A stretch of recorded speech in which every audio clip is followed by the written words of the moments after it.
حضرت سیدنا عمر رضی اللہ تعالی عنہ جلیل القدر ہستی ہیں جنہیں حضور علیہ السلام نے اللہ سے مانگ کے لیا۔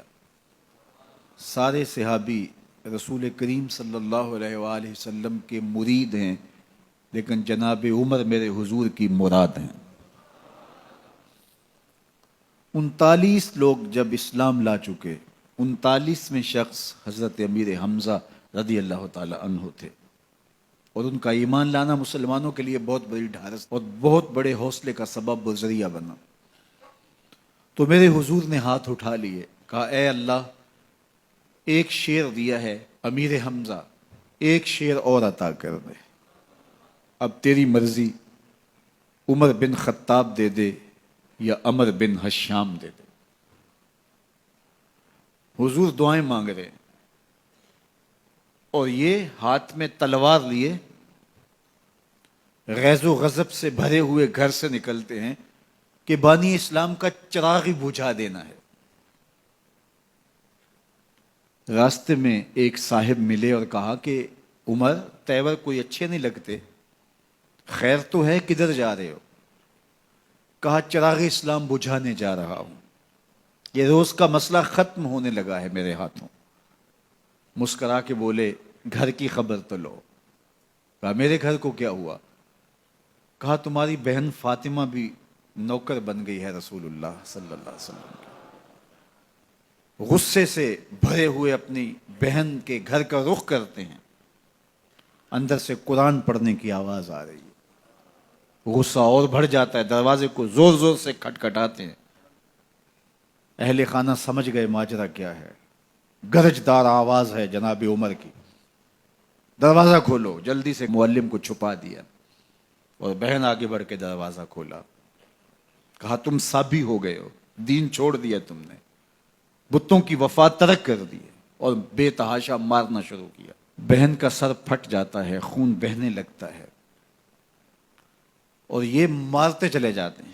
فاطمہ بنت خطاب بولی عمر تم خطاب کے بیٹے ہو، سنو میں بھی خطاب کی بیٹی ہوں، جو ظلم جو جبر کرنا ہے کرو، میں محمد عربی کا دامن نہیں چھوڑوں گی۔ سوچنے پہ مجبور ہو جاتے ہیں وہ کون سی طاقت ہے جس نے بجلیاں بھر دی اس کے اندر۔ کہا جو تم پڑھ رہے تھے مجھے بھی سنا سکتے ہو؟ کہا تمہیں غسل کرنا ہوگا۔ عمر اپنے بدن کو دھو رہے ہیں، میرا رب دل دھو رہا ہے۔ اتنے میں معلم بھی قرآن لے کر آ جاتے ہیں اور قرآن کی تلاوت ہونے لگتی ہے۔ طٰہٰ ما انزلنا علیک القرآن لتشقیٰ، 14ویں رات کے محبوب چاند، ہم نے قرآن اس لیے نازل تو نہیں کیا تھا کہ تم مشقت میں پڑ جاؤ۔ بے تاب ہو گئے، کہا عمر کی عمر برباد ہو گئی، مجھے لے چلو حضور کی چوکھٹ پہ۔ تلوار حمائل کی ہے، بہنوئی ساتھ ہیں، اور حضور کی بارگاہ میں حاضر ہو رہے ہیں۔ دروازے کے سوراخوں سے دیکھا تو صحابہ تشویش کا اظہار کرنے لگے کہ عمر آ رہا ہے، تلوار حمائل کی ہے، ارادے اچھے نہیں لگتے۔ جناب امیر حمزہ نے کہا دروازہ کھول دو، اچھی نیت سے آیا تو استقبال کریں گے، نیت اچھی نہیں ہے تو اس کی تلوار سے اس کی گردن کاٹ دیں گے۔ حضور کے سامنے جا کے بیٹھ گئے، گلے میں کپڑا ڈالا تو حضور نے پکڑ کے کہا عمر ابھی وقت نہیں آیا کہ تم اسلام لے آؤ؟ یہی وقت تھا عمر کے اسلام لانے کا۔ لبوں پہ کلمہ جاری ہو گیا، اللہ اکبر کی صدا اس زور سے گونجی کہ مکے کی گلیاں گونجنے لگیں۔ اسلام لانے کے بعد حضور سے پوچھتے ہیں حضور کیا ہم حق پر نہیں ہیں؟ فرمایا ہم حق پر ہیں۔ اللہ کا دین سچا نہیں ہے؟ کہا اللہ کا دین سچا ہے۔ آپ اللہ کے سچے نبی نہیں ہیں؟ فرمایا میں اللہ کا سچا نبی ہوں۔ تو کہا پھر ہم چھپ کے عبادت کیوں کریں؟ اب مسلمانوں کی 2 صفیں بنتی ہیں، ایک صف کی قیادت امیر حمزہ کرتے ہیں، دوسری صف کے آگے آگے عمر بن خطاب چلتے ہیں اور حضور درمیان میں ہیں، اور یہ ملکوتی قافلہ صحن حرم میں آ کے اعلانیہ عبادت کرتا ہے۔ حضرت عبداللہ ابن مسعود رضی اللہ تعالیٰ عنہ فرماتے ہیں عمر کا اسلام لانا اسلام کے لیے عزت کا سبب بنا، اسلام کے وقار کی علامت بن گیا۔ ایک ایک کے دروازے پہ جا کے دروازہ کھٹکھٹا کے کہتے ہیں، وہ تو اور خبر سننے کے لیے بے چین تھے کہ یہ بانی اسلام کی زندگی کا چراغ بجھانے گیا تھا، کوئی خبر لایا ہوگا۔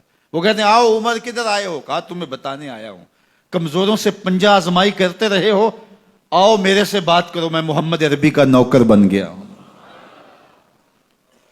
اللہ اکبر۔ میرے حضور نے فرمایا جب اچھے لوگوں کا ذکر کرو تو میرے عمر کا ذکر بھی کیا کرو۔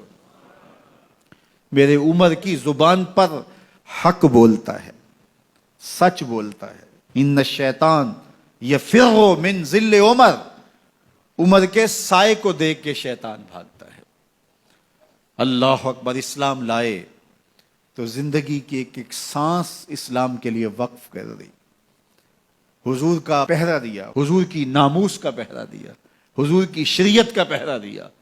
اسلامی فتوحات پھیلیں تو پھیلتی ہی چلی گئیں، کبھی مصر فتح ہو رہا ہے، کبھی ایران فتح ہو رہا ہے، آرمینیا تک مسلمانوں کی افواج پہنچتی ہیں۔ 22 لاکھ مربع میل پر حضرت عمر رضی اللہ تعالیٰ عنہ کی سلطنت پھیل جاتی ہے۔ عدل و انصاف کا دورہ ہوتا ہے۔ زمانے نے دیکھا کہ غیر مسلم بھی عدالت میں کھڑا ہے تو اسے خوف نہیں ہوتا تھا کہ میرے سے ناانصافی ہوگی، اس لیے کہ حکومت عمر کی چل رہی ہے۔ وہ بھی مطمئن ہوتا تھا کہ میرے ساتھ انصاف ہوگا۔